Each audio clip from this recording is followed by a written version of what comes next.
Një deklaratë e bërë së fundmi në emisionin Fund Klub ka ndezur rrjetin. Ish banorja e Big Brother, Olta Sheta, hodhi aludime se Brikena ka qenë e lidhur me një tjetër ish konkurrent të përputhen, Adhe Xharavinën. Por reagimi nuk vonoi. Vet Adheu ka zgjedhur të thyej heshtjen dhe të hedhë poshtë kategorikisht çdo aludim për një lidhje romantike mes tij dhe Brikenës.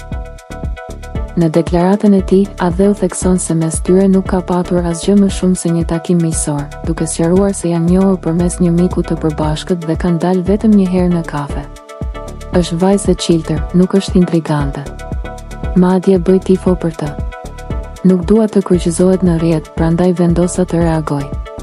Nuk ka patur gjë mes nesh, u shpreh Adheu. Deklarata e tij ka sjellë reagime të shumta në rrjet, ndërsa fansat ndahen mes atyre që besojnë versionin e Adheut dhe atyre që dyshojnë se historia nuk është thënë e gjitha. A është kjo thjesht një keqkuptim apo ka ende detaje të pathëna?